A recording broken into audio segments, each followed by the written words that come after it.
Bueno, vamos a continuar con el estudio de la anatomía del abdomen. Ya habíamos visto en la anterior clase la parte del continente del abdomen. Hoy vamos a entrar al contenido del abdomen. Vamos a estudiar las vísceras abdominales, como ser el estómago, intestino delgado grueso, las glándulas anexas al aparato digestivo, el hígado, el páncreas, el vaso. Vamos a estudiar las vías urinarias también, la irrigación, la inervación del abdomen.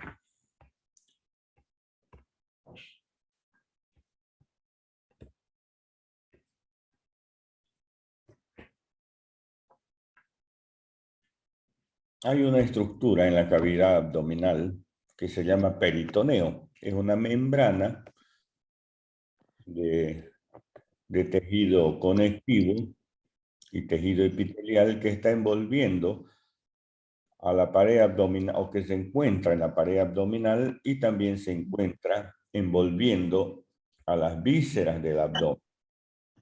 Es el peritoneo. Entonces, el peritoneo se va a dividir en dos capas: capa parietal, que es la que cubre a la pared abdominal, y visceral, la que está cubriendo a las vísceras. Entre las dos capas, parietal y visceral, se encuentra la cavidad peritoneal. Existen órganos que se encuentran dentro del peritoneo, es decir, que están envueltos por el peritoneo. Son órganos intraperitoneal. Están suspendidos en la cavidad abdominal por los mesenterios. Y hay órganos extraperitoneales. La cavidad abdominal se divide en cavidad abdominal mayor y en bolsa omental.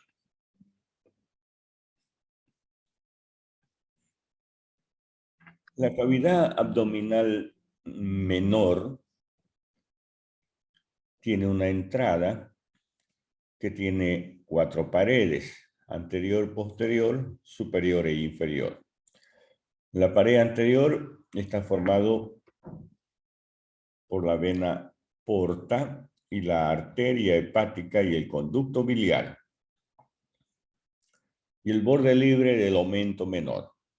La pared posterior está constituida por la vena cava inferior, superiormente por el lóbulo caudado del hígado, y en la parte inferior por la primera porción del duodeno.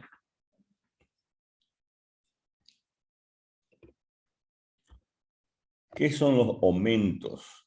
Los omentos son pliegues peritoneales cubiertos de grasa, formados por el peritoneo. Existen dos omentos. Antiguamente se llamaban epiplón. El omento mayor o epiplón mayor, y el omento menor, o también llamado epiplón menor. El omento mayor, o epiplón mayor, lo vemos aquí en la parte anterior del abdomen, justamente por detrás de la pared anterolateral del abdomen. Cubre como un delantal a las vísceras abdominales, especialmente al intestino delgado. ¿De dónde proviene este epiplón u aumento? De la curvatura mayor del estómago, y cubre, curvatura mayor y de la primera porción del duodeno, y cubre al intestino delgado. Cuelga sobre el colon transverso. El colon transverso se encuentra aquí, justamente por detrás del aumento mayor. Y a las arterias gastromentales derechas e izquierdas también las cubre. El aumento menor, lo vemos aquí.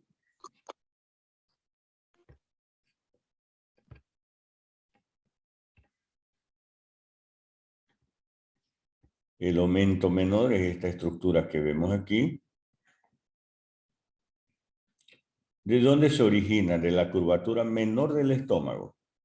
Aquí está el estómago y esta es su curvatura menor.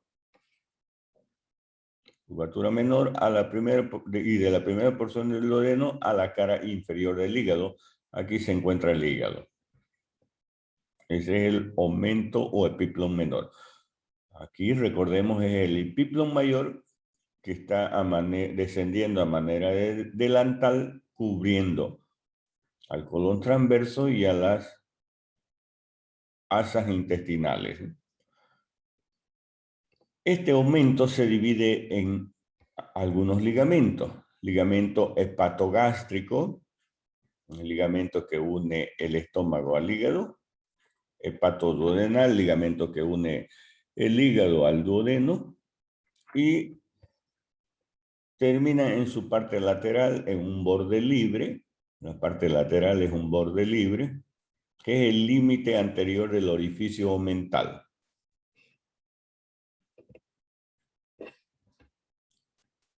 ¿Qué es el mesenterio? Vean, estamos hablando de repliegues peritoneales. Uno de ellos son los omentos o epiplón, cubiertos de grasa, y otros de ellos son los mesenterios. Los mesenterios unen las vísceras a la pared abdominal posterior. Son tres: mesenterio, el mesocolon transverso y el mesocolon sigmoides. Entonces, el mesenterio prácticamente es el que se dirige del ilion y del yeyuno a la pared abdominal posterior. Ese es el mesenterio, ¿no? Propiamente dicho. El que une el colon transverso a la pared abdominal posterior es el mesocolon transverso, y el que une el colon sigmoide a la pared abdominal es el mesocolon sigmoides.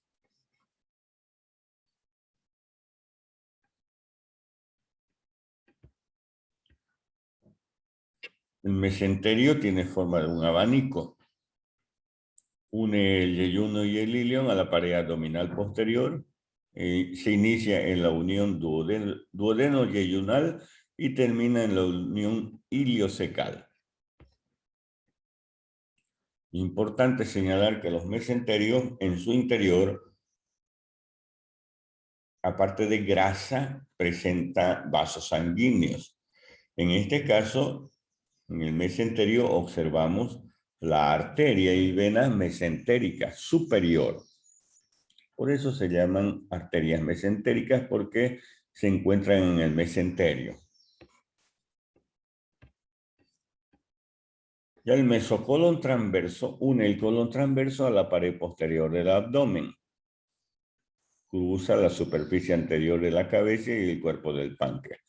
Contiene también arterias y venas. ¿Y qué son los ligamentos? También son repliegues del peritoneo.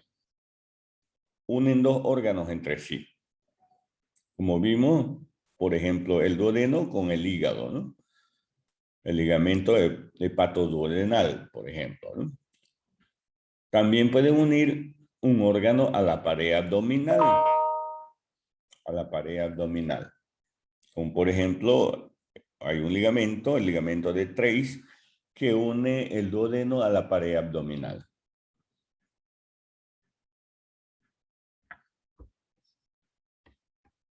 Los ligamentos no tienen vasos sanguíneos. Solo los mesenterios y los epiplos pueden contener vasos sanguíneos en su interior, principalmente el mesenterio. Ligamentos no tienen vasos sanguíneos. En sí es un repliegue del peritoneo nomás, que unen órganos entre sí o órganos a la pared abdominal. Ya hemos hablado del esófago. Cuando hemos avanzado el tórax, ahora hablemos del estómago. ¿Qué es el estómago? El estómago es un órgano que forma parte del aparato digestivo. Este estómago es continuación del esófago. El esófago que se introduce al abdomen a través del orificio esofágico del diafragma va a formar este órgano que tiene la forma de una letra J mayúscula y que se divide en varias porciones. Una porción que se llama cardias, es un orificio en realidad, para algunos una válvula, es el que se encuentra dividiendo el esófago con el estómago, el cardias.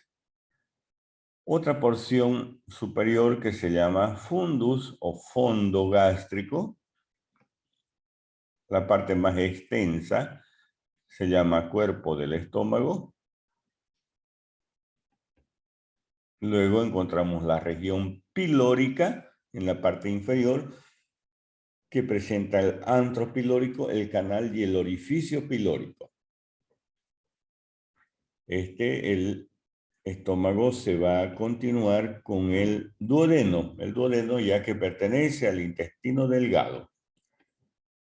Para su estudio, el estómago presenta una curvatura mayor, la observamos aquí, la curvatura mayor, o borde izquierdo también, es donde se origina el epiplón mayor. También tiene una curvatura menor, también llamado borde derecho, que es donde se origina el epiplón menor u aumento menor. En la parte superior se encuentra la escotadura cardíaca y la incisura angular. También presenta para su estudio una cara anterior y una cara posterior. Aquí vemos el estómago en forma de una letra J mayúscula. Es continuación del esófago. Aquí está el cardias, el fundus gástrico, el cuerpo del estómago y el antro pilórico, ¿no? La región pilórica. Y se continúa con el duodeno. Entre el estómago y el duodeno se encuentra el píloro o portero. Es igual que el cardias. El cardias se encuentra dividiendo el esófago con el estómago. Y en la parte inferior, el píloro se encuentra dividiendo el estómago con el duodeno. Aquí el epiplón menor, uniendo la curvatura menor al hígado, a la cara inferior del hígado. Y el epiplón mayor uniendo la curvatura mayor del estómago a la parte anterior, ¿no? Cubriendo a manera de delantal las asas intestinales.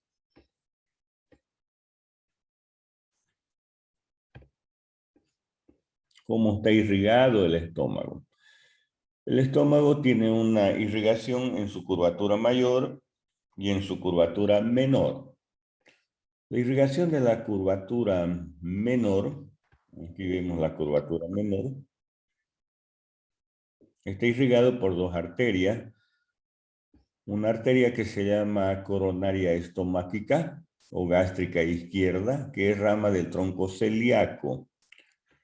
Entonces aquí se encuentra la arteria gástrica izquierda o coronaria estomáquica. Rama de este tronco que vemos aquí es el tronco celíaco. Y el tronco celíaco es rama de la arteria aorta.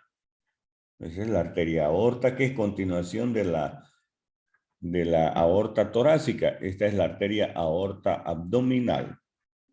Este tronco celíaco que da una rama al estómago, al hígado, que se llama arteria hepática.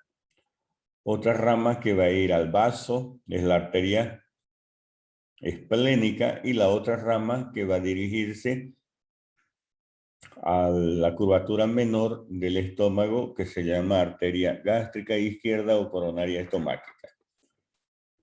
Esta arteria gástrica izquierda se va a anastomosar con otra arteria, que es la arteria gástrica derecha. La arteria gástrica derecha, que en su mayoría de los casos es rama de la arteria hepática. Rama de la arteria hepática, ya sabemos, la arteria hepática del tronco celíaco y el tronco celíaco de la arteria aorta abdominal. El tronco celíaco o trípode de Haller también llamado, ¿no? Está envuelto por nervios, el tronco celíaco por nervios que provienen del simpático, de la cadena simpática torácica, a través de los nervios esplácnicos mayor y menor que se originan en la cadena simpática torácica y por el sistema parasimpático, nervios vagos, vago derecho y vago izquierdo. Estos nervios vagos cuando llegan al abdomen se unen o terminan a nivel de los ganglios semilunares. Hay dos ganglios semilunares, uno izquierdo y otro derecho, localizados a ambos lados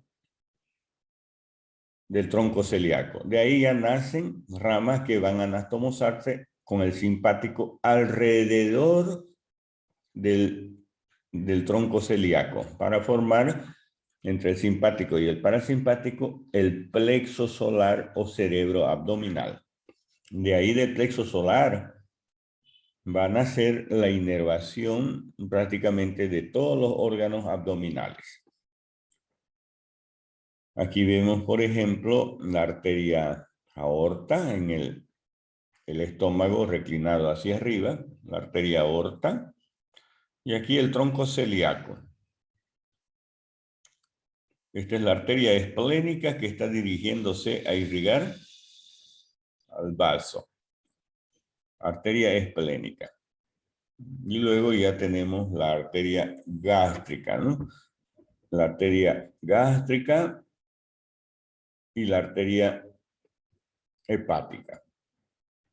La curvatura mayor del estómago está irrigada por dos arterias, la arteria gastroepiploica izquierda, arteria gastroepiploica izquierda, es esta de aquí, que es rama de la arteria esplénica, y la gastroepiploica derecha, que es rama de la arteria gastroduodenal. Entonces, esos son los dos circuitos arteriales que tiene el estómago en cuanto a su irrigación. Hay unos pequeños vasos que se llaman vasos cortos, que son ramas de la arteria esplénica, que están irrigando también el estómago, especialmente al cuerpo del estómago y al fondo del estómago. Los vasos cortos, ramas de la esplénica. Aquí vemos la irrigación de la curvatura menor, la gástrica izquierda, rama del tronco celíaco, y la gástrica derecha, rama de la arteria hepática. La arteria gastroepiploica derecha y la arteria gastroepiploica izquierda. Esa es la irrigación de la curvatura mayor y de la curvatura menor, y aquí en la parte superior los vasos cortos, ramas de la esplénica, ¿no? La gastroepiploica derecha, rama de la arteria gastroduodenal. La gastroduodenal, rama de la arteria hepática. La arteria hepática, rama del tronco celíaco. Y el tronco celíaco, rama de la arteria aorta abdominal. La arteria gastroepiploica o gastroomental, también llamada, izquierda, rama de la esplénica. Y la esplénica es rama del tronco celíaco y el tronco celíaco de la aorta, ¿no? Aorta abdominal. El drenaje venoso a través de las venas pilóricas y coronarias estomáquicas que desembocan en la vena porta. La gastroepiploica derecha en la mesentérica superior y la gastroepiploica izquierda en la esplénica. La arteria coronaria estomáquica o gástrica izquierda forma el plexo esofágico inferior que drena a la vena ácido. Las venas ácidos son venas que se forman a nivel del tórax.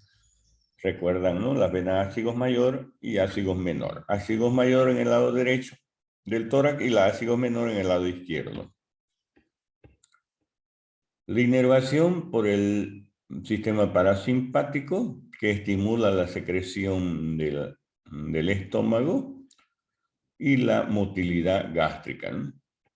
Y el vago derecho, o nervio de Lanzi, también se llama, es un nervio relacionado muchas veces con las úlceras, con gastritis y úlceras, ¿no? Los nervios vagos se continúan con los nervios de la Target, que terminan en el píloro a manera de una pata de cuervo, ¿no?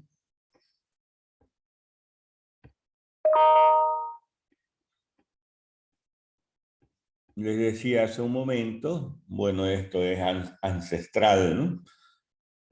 Que se va a formar el plexo solar o plexo celíaco por la unión de los nervios neumogástricos que forman el sistema parasimpático y de los nervios simpáticos, esplácnicos mayor y menor. Esa unión de esos nervios alrededor del tronco celíaco forman el plexo celíaco o plexo solar. Para algunos, aquí vemos en la imagen donde está localizado generalmente el plexo celíaco. Por eso muchas veces un golpe, como decimos, en la boca del estómago, nos hace faltar la respiración, ¿no? Debido a que ese golpe fue directamente a nivel del plexo solar o plexo celíaco y por actos reflejos es que nosotros perdemos momentáneamente la respiración, ¿no? Para algunos el tercer chakra, ¿no? Bueno, eso ya es ancestral, ¿no? Aquí el drenaje venoso. Este de aquí es la vena porta. La vena porta que está terminando en el hígado y que se forma por la vena esplénica que proviene del vaso, por la vena mesentérica inferior y por la vena mesentérica superior. Estas venas mesentéricas provienen del intestino delgado y del intestino grueso. Y ya los vasos del estómago yendo a terminar a nivel de la vena porta, ¿no? Aquí vemos la terminación de las venas del estómago, las venas gástricas, izquierda, derecha, yendo a terminar a nivel de la vena porta. Aquí está la vena porta, más por detrás, pasando por detrás del hígado, inclusive es la vena cava inferior. La vena cava inferior que se forma en el abdomen por la unión de las venas ilíacas primitivas izquierda y derecha. Que lo vamos a ver eso en irrigación. Por el intestino delgado es continuación del estómago, ¿no? Aquí ya se encuentra el intestino delgado y lo que estamos viendo, como ustedes ven, está enrollado, se puede decir así, el intestino delgado. A esto es lo que nosotros denominamos las asas intestinales. Son las asas intestinales. Por eso les decía yo hace un momento, el epíplon mayor que proviene del píloro y de la curvatura del duodeno y píloro y de la curvatura mayor del estómago, cubre a las asas intestinales. Ya sabemos, las asas intestinales son el yeyuno e ilion que forman parte del intestino delgado. Y antes de pasar al estudio del intestino delgado, ya vemos aquí unas líneas, ¿no? Dos líneas verticales, una derecha y otra izquierda que vienen de la parte media de la clavícula, pasando por la región mamaria y terminando en la parte media de la región inguinal. Y dos líneas transversales u horizontales una que pasa, la inferior que pasa por uniendo las dos crestas ilíacas. Las crestas ilíacas. Las crestas ilíacas es el borde superior del hueso ilíaco, ¿no? Y una línea horizontal superior que pasa por el borde inferior de la última costilla, ¿no? Y así se forman cuadrantes. Esto es en la pared abdominal. Son cuadrantes imaginarios. Así tenemos el hipocondrio derecho, el hipocondrio izquierdo y el epigastrio. Esos son los cuadrantes superiores.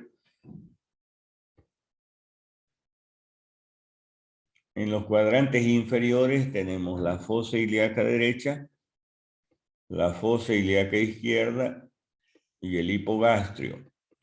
Y los cuadrantes medios tenemos flanco o vacío derecho, el flanco o vacío izquierdo y el mesogastrio.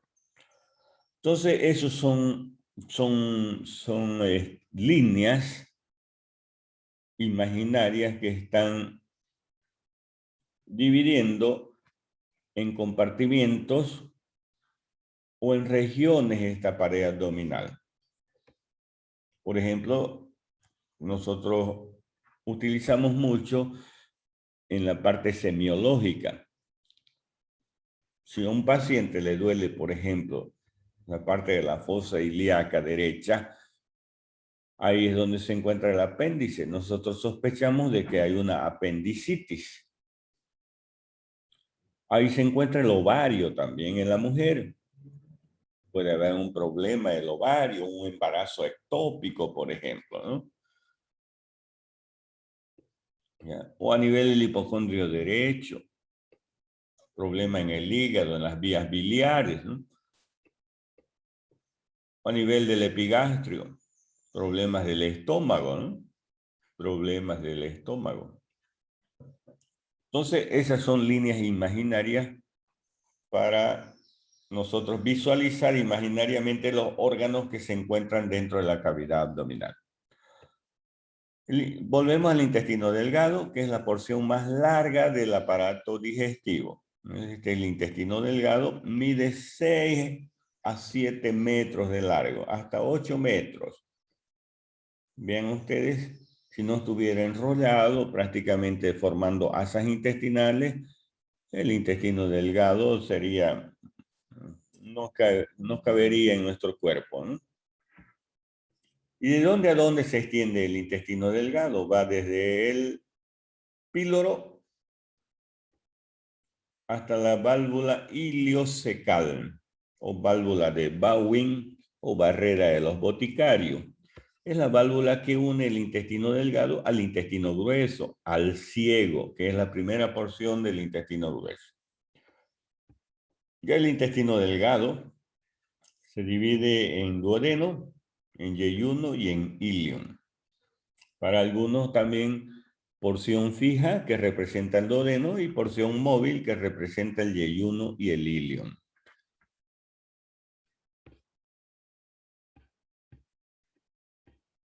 La primera porción aquí localizamos se llama duodeno, llamado así porque mide 12 traveses de dedos, por eso se llama duodeno. Y aquí lo vemos en forma de una letra C, prácticamente cubriendo a la cabeza del páncreas. Este amarillito que vemos aquí en el dibujo es el páncreas. Y esta porción derecha del páncreas se llama cabeza del páncreas. Y ahí está, en forma de una letra C, el duodeno. Mide 25 centímetros de longitud. Igual que el estómago, 25 centímetros de longitud. Igual que el esófago, 25 centímetros de longitud en el adulto, ¿no? Se divide en 4 porciones el duodeno. Una porción superior, una porción descendente, una porción transversa o inferior y una porción ascendente. La porción superior, también para algunos ascendente también, la primera porción, va del orificio pilórico al cuello de la vesícula biliar. La segunda porción, que es esta porción descendente, va del cuello de la vesícula biliar al borde inferior de la lumbar 3. La otra porción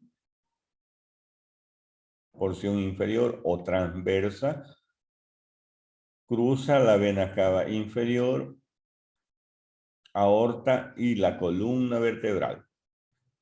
Va hasta la cabeza del páncreas, ¿no?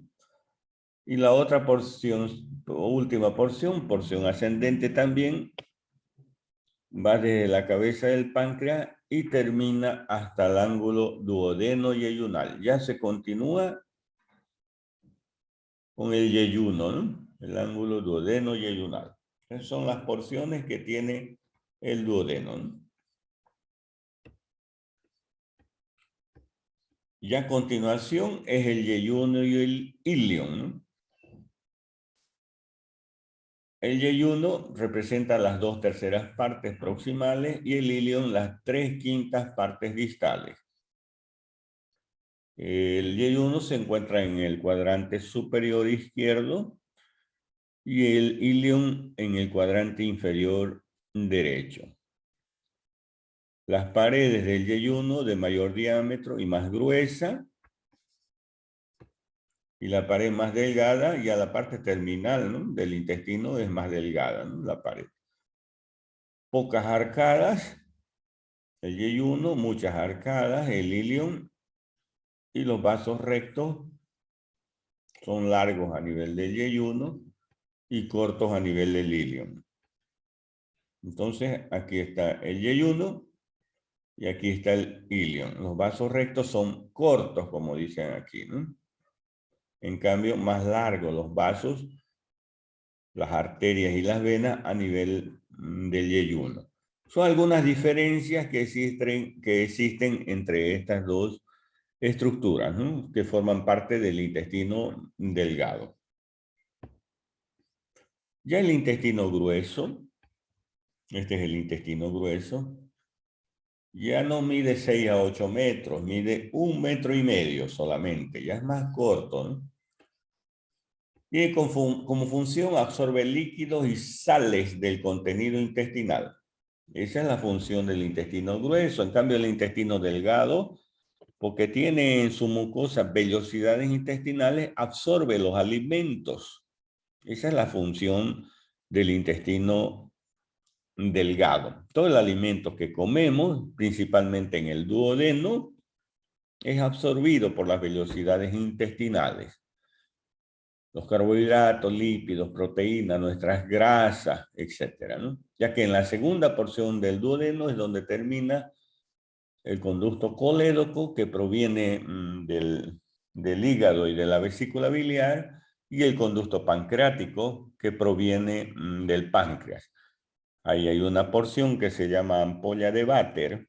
Ahí es donde termina, en la segunda porción del duodeno, esos conductos, el colédoco que transporta la bilis hacia el duodeno y el conducto pancreático o de Wirsum que transporta el jugo pancreático. Tanto la bilis como el jugo pancreático sirve para metabolizar los alimentos, especialmente las grasas.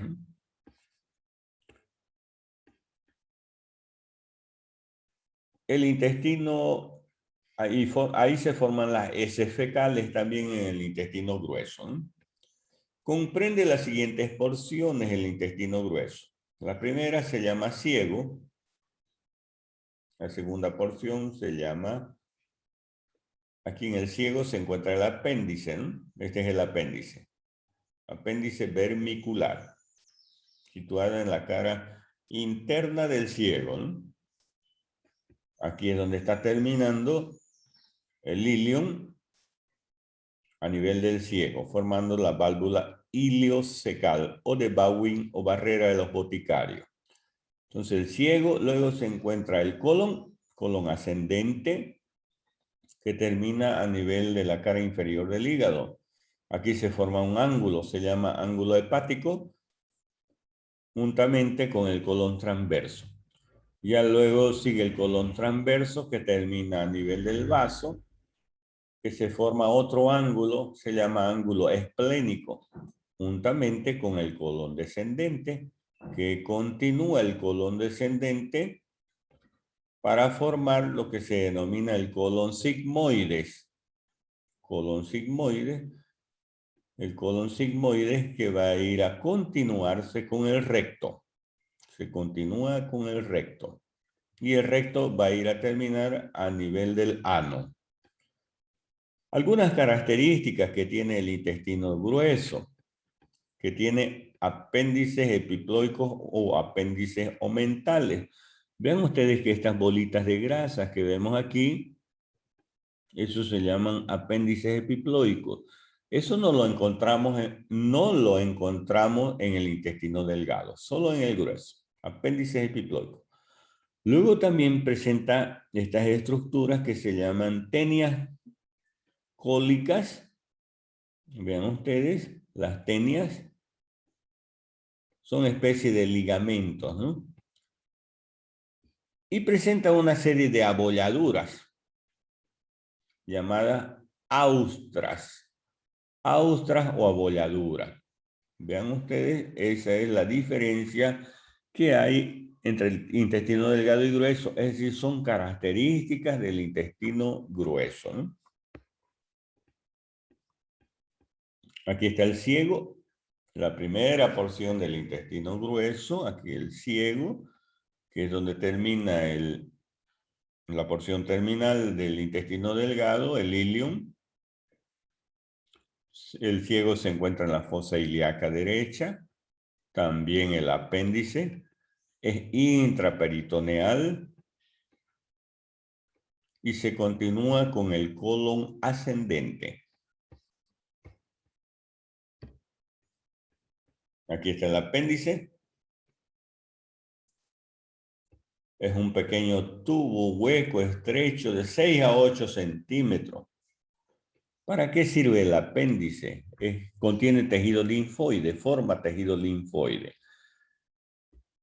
En su estructura, en su mucosa y en su submucosa se encuentran las placas de Peyer, que son nódulos linfáticos que forman linfocitos, que son glóbulos blancos. Por eso es tejido linfoide. Es decir, los glóbulos blancos son células de defensa que tiene el cuerpo humano. Para eso sirve el apéndice, para formar glóbulos blancos, células de defensa del cuerpo humano. Está unido al ilion terminal por el mesoapéndice. Aquí se encuentra el mesoapéndice. Vean que une al ilio terminal. Y por ahí se desprenden o transitan los vasos apendiculares que van a irrigar al apéndice. El punto de unión al ciego coincide con la tenia libre visible que lleva a la base del apéndice. Esta es la tenia del ciego que lleva a la base del apéndice. Es una referencia anatómica. Cuando llegamos al ciego, al colon, en una cirugía de apéndice, sigue la tenia y donde termina la tenia ya se continúa el apéndice para encontrar el apéndice, ¿no? El apéndice tiene diferente localización: retrocecal, retrocólico, descendente, subcecal, preilíaca, retroilíaca. Normalmente se encuentra en la cara interna del ciego, pero puede haber estas localizaciones. Existe un punto cuando hay una apendicitis, una infección, una inflamación del apéndice. Se llama punto de McBurney. Ese punto lo localizamos en la parte media entre la espina ilíaca anterosuperior y el pubis. Entre la espina ilíaca anterosuperior y el ombligo. Van a disculpar. Ese es el punto de McBurney. Ahí es donde nosotros localizamos el apéndice. Ese punto doloroso llega a sospechar de una apendicitis. El dolor también generalmente se irradia a la cara interna del muslo.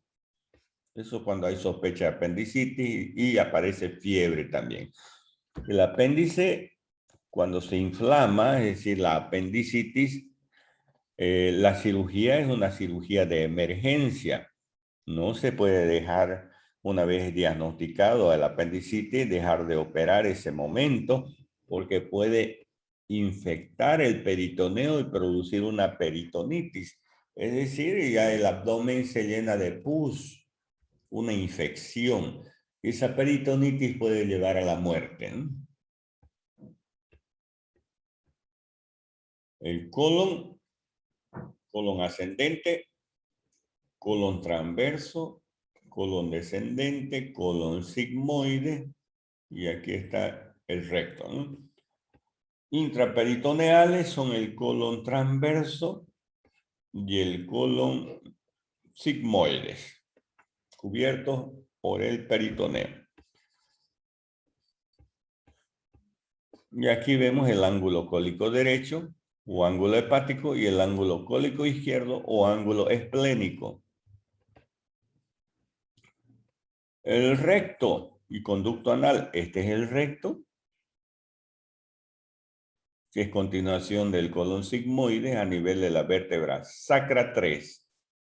Aquí nos imaginamos que está el sacro está formado por 5 vértebras unidas, no están separadas, y a nivel de la sacra 3 se continúa ya con el recto.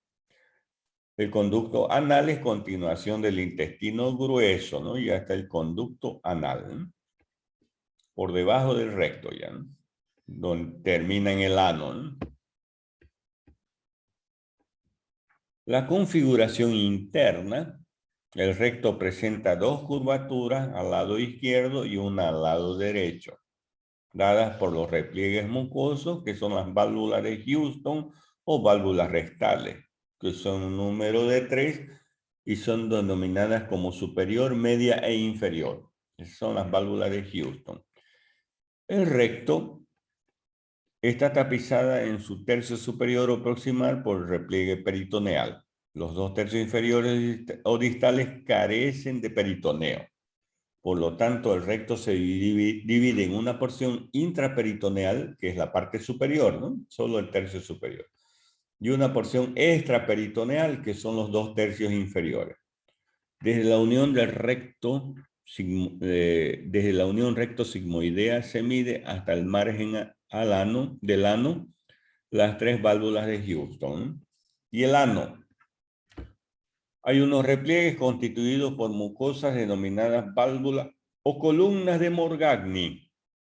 Estas válvulas vienen a ser parte del sistema esfinteriano de la víscera rectal. Hay una línea que se llama línea pectínea que divide la porción mucosa de la porción cutánea. Eso cuando nosotros observamos, hacemos un examen rectal, vemos la porción mucosa y continuación ya es la piel. Esa es la línea pectínea.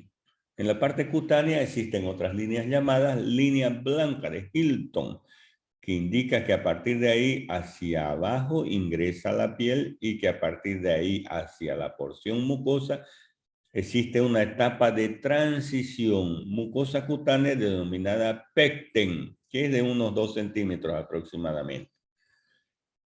Ahí es donde se localizan generalmente las hemorroides y ahí nosotros hacemos el diagnóstico, ¿no? De hemorroides, que es una dilatación de las venas hemorroidales o venas rectales.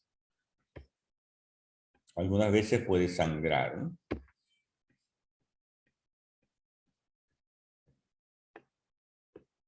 Muy bien, aquí vemos el recto. El recto. La parte superior encontramos el colon sigmoide, ¿no? Luego se continúa con el recto. Ahí la unión recto-sigmoidea, ¿no? Entre el recto y el colon sigmoide. Y ya viene lo que se denomina, hay estas válvulas que se llaman válvulas de Houston, superior, media e inferior, o pliegues transversos del recto, ¿no?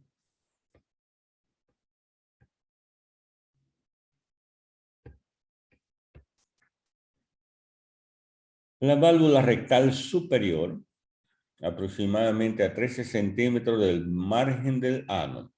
Ahí se encuentra. La válvula rectal media, entre 8 a 9 centímetros del margen anal.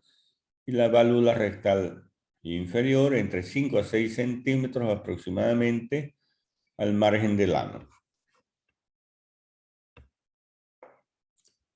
Irrigación. Va a recibir una amplia y vasta irrigación, ya que las arterias irrigan a estas vísceras, son mayor parte vienen de dos lados, ¿no? La arteria hemorroidal superior o rectal superior, arteria hemorroidal media o rectal media, y la arteria hemorroidal inferior o rectal inferior. Esta es la irrigación del recto, ¿no? La hemorroidal superior o rectal superior es rama de la mesentérica inferior, en realidad es su rama terminal. La hemorroidal superior, rama terminal de la mesentérica inferior. La arteria hemorroidal media es rama de la arteria hipogástrica o ilíaca interna. Y la arteria hemorroidal inferior o rectal inferior es rama de la arteria pudenda interna. Ya la arteria pudenda es de la hipogástrica o ilíaca interna. La ilíaca interna o hipogástrica es rama de las ilíacas primitivas. Las ilíacas primitivas son ramas de la arteria aorta abdominal.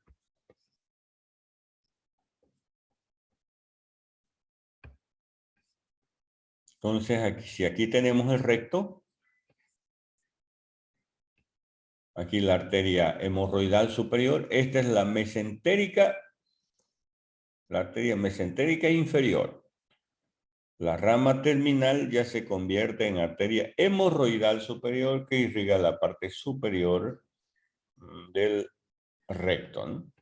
La arteria hemorroidal media, aquí está la arteria hemorroidal media, que es rama de la ilíaca interna. Esta es la ilíaca de la ilíaca interna. Y la arteria hemorroidal inferior, que irriga la parte inferior del recto, es rama de la arteria pudenda, y ya la arteria pudenda es de la arteria ilíaca interna, ¿no?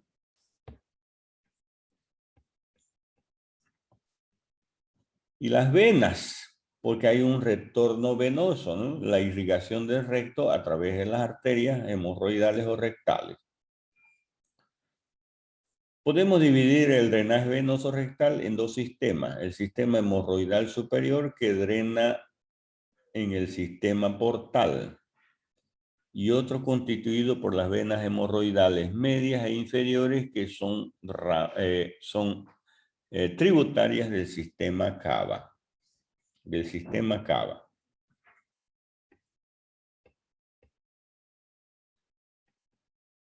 Vena hemorroidal superior, aquí vemos la vena hemorroidal superior. ¿Dónde va a drenar la vena hemorroidal superior? A la vena mesentérica inferior. Mesentérica. Y la vena mesentérica inferior se va a unir a la vena esplénica, que proviene del vaso, y a la vena mesentérica superior, y van a formar la vena porta. Ya la vena porta va a terminar en el hígado. Ya quiere decir que la sangre que es recogida de la parte superior del recto a través de las venas hemorroidales superiores o rectales superiores van a ir a terminar al sistema porta. Ya las venas hemorroidales medias, las medias que terminan en las venas ilíacas internas, y las venas hemorroidales inferiores que terminan en las venas pudendas, esas venas pudendas terminan en la ilíaca interna o hipogástrica, y la ilíaca interna se une a la ilíaca externa para formar las venas ilíacas primitivas. Las venas ilíacas primitivas, ilíaca primitiva izquierda y derecha, aquí está la izquierda, y la vena ilíaca primitiva derecha va a formar la vena cava inferior. Va a formar la vena cava inferior. Entonces, las venas hemorroidales medias y las venas hemorroidales inferiores drenan a la vena cava inferior. Entonces, y la vena hemorroidal superior a la vena porta.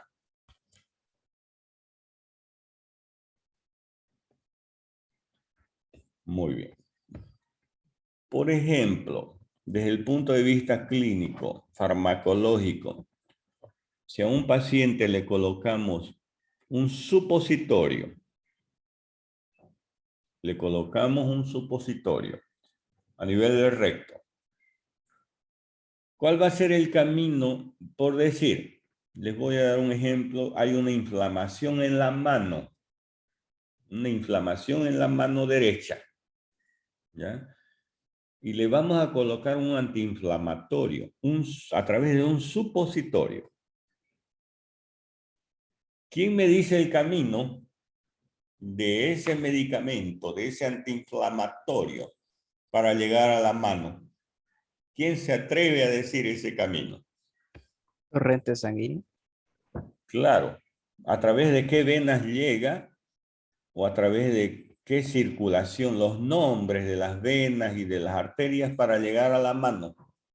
Vamos a decir que hay un problema en la mano. Ya le hemos colocado un supositorio en el recto, es un antiinflamatorio. ¿Cómo va a llegar ese medicamento a la mano? ¿Quién me dice?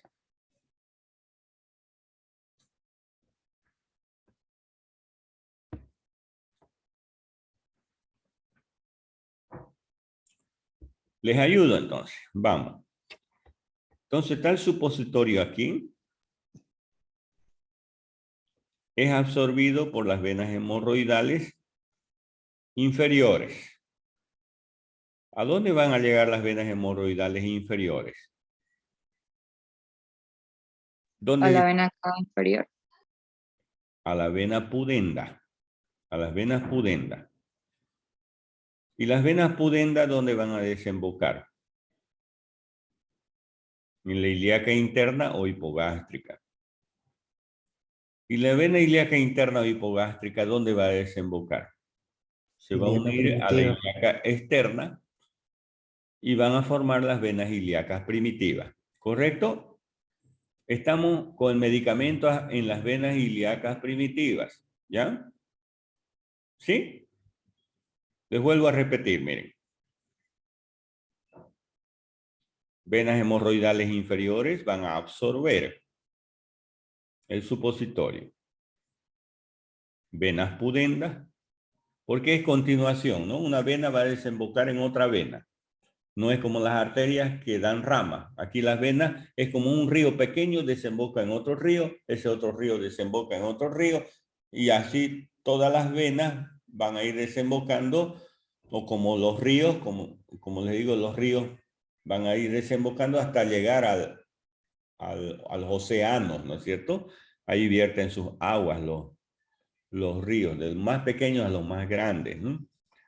Entonces aquí, venas hemorroidales inferiores, venas pudendas, estas llegan a desembocar en las venas ilíacas o en las venas ilíacas internas o hipogástricas, que se unen a la vena ilíaca externa, forman las venas ilíacas primitivas, y las ilíacas primitivas izquierda y derecha forman la vena porta. ¿Dónde termina la vena porta? ¿Dónde termina la vena porta? Oh, perdón, la vena cava inferior. La porta es aquí en el hígado, ¿no? Esta es la vena cava inferior. Por la unión de las venas ilíacas. En la aurícula derecha. Aurícula Muy derecha. bien, estamos con el medicamento en la aurícula derecha. ¿Está bien? ¿De ahí a dónde pasa el medicamento? A través de la circulación.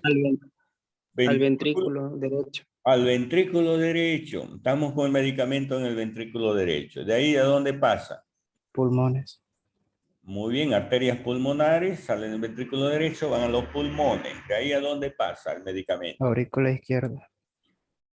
Muy bien, en los pulmones se hace el intercambio, la hematosis, y de ahí salen las venas pulmonares que van a la aurícula izquierda. Estamos con el medicamento en la aurícula izquierda, en el atrio izquierdo, ¿no?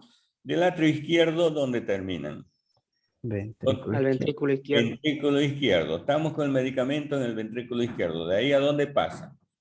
A la aorta. La A arteria. la aorta. La arteria aorta. Estamos en medicamento con la arteria aorta. Luego, La subclavia. muy bien, forman el arco aórtico y las subclavias, ¿no? Estamos en la subclavia ahora. Luego, Arteria axial.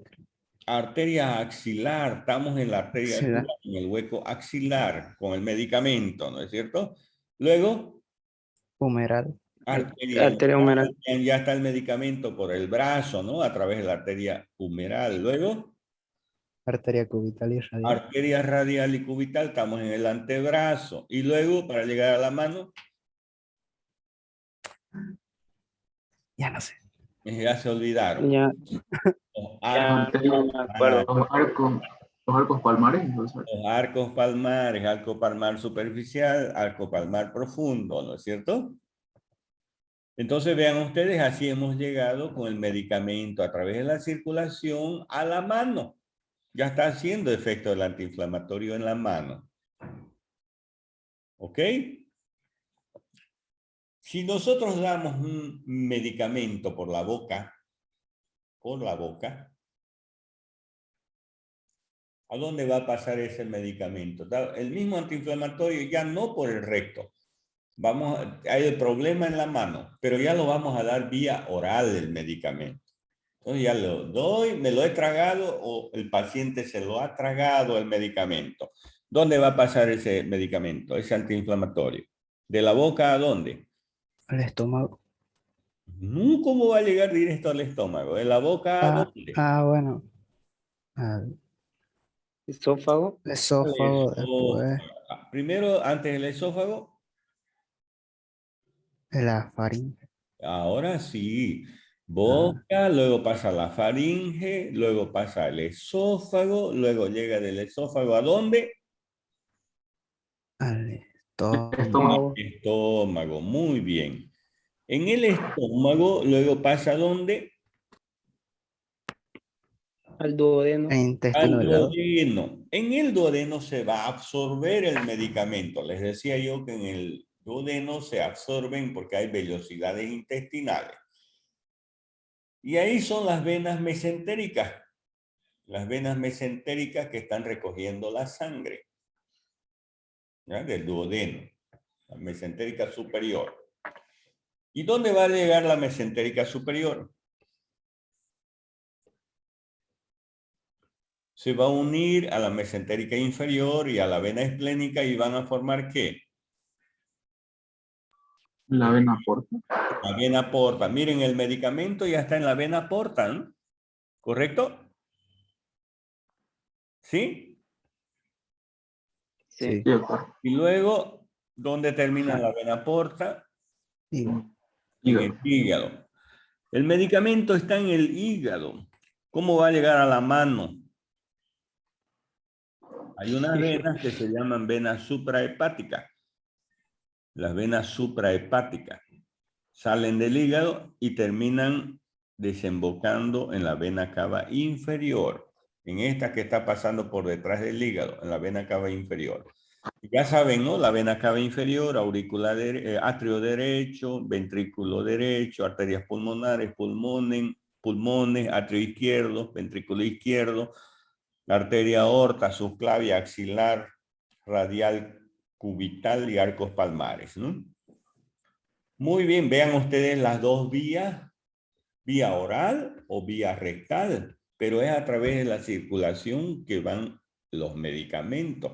Pero ya sabemos cómo es que llegan los medicamentos a los diferentes lugares a través de estos recorridos arteriales y venosos. Si tenemos un paciente que tiene problemas del hígado o problemas del estómago, que por decir tiene úlcera o tiene gastritis, tiene cirrosis hepática, yo le voy a dar ese antiinflamatorio por vía oral o por vía rectal. No quiero que pase. Por intravenosa. No, yo estoy dando solo dos alternativas, rectal u oral. Rectal. Rectal, porque no quiero que pase por el hígado, ¿no es cierto? Si es por vía rectal, no va a pasar el medicamento por el hígado ni el estómago. Si es por vía rectal. Porque la vía rectal es por la vena cava inferior que va directamente al corazón. En cambio, si le damos por vía oral, es a través del sistema porta que va a pasar por el hígado, ¿no? Muy bien, sigamos.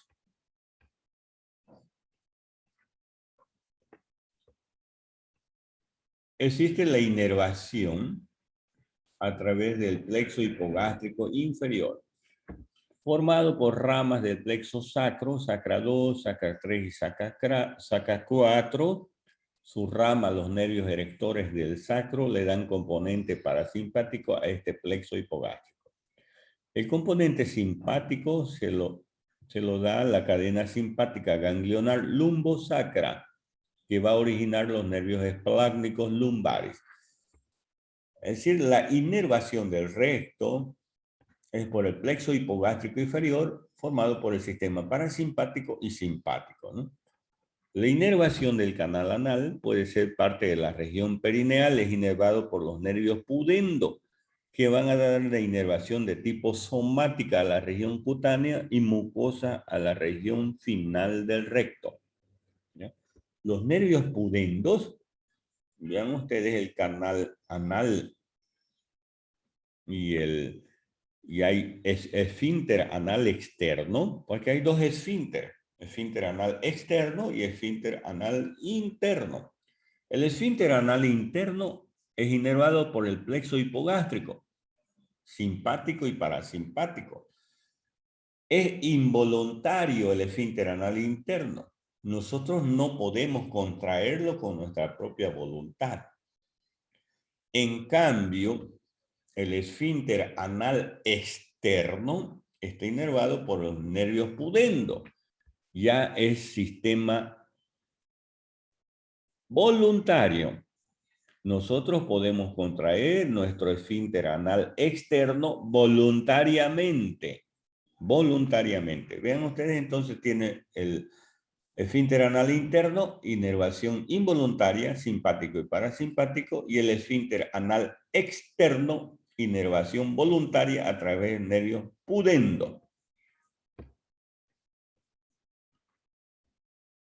Y aquí es lo que les nombraba hace un momento el plexo celíaco.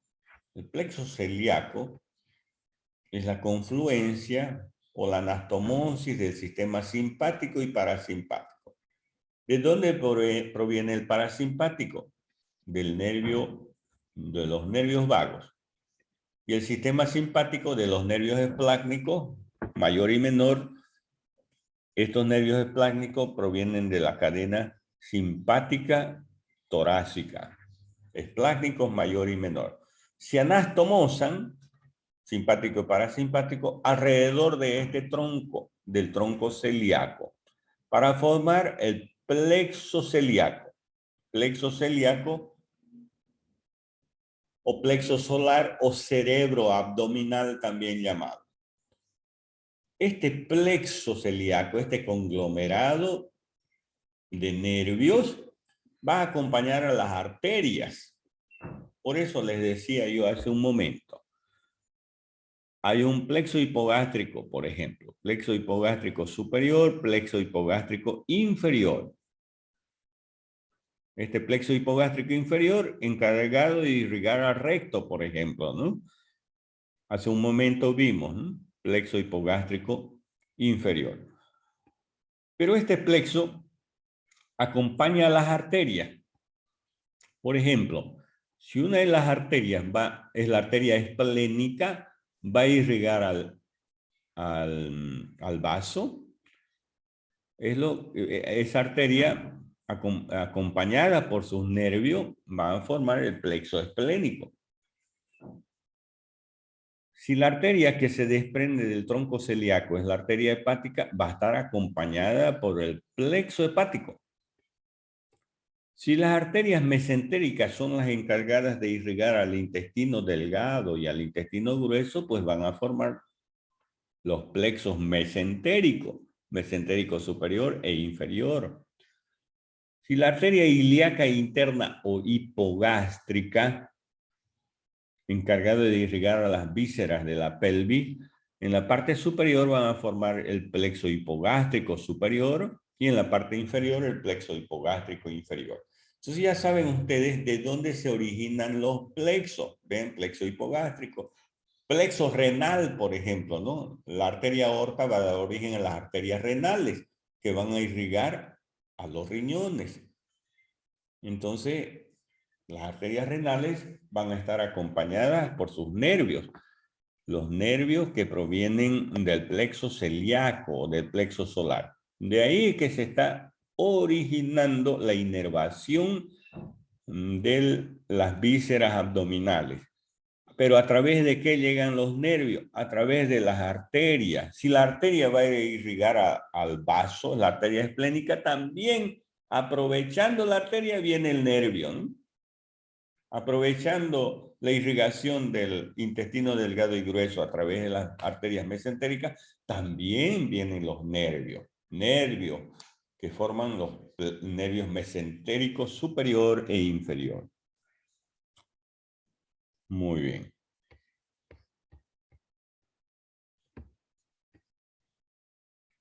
Bueno, aquí lo vamos a dejar. Vamos a continuar la próxima clase. Si tienen alguna pregunta, háganla.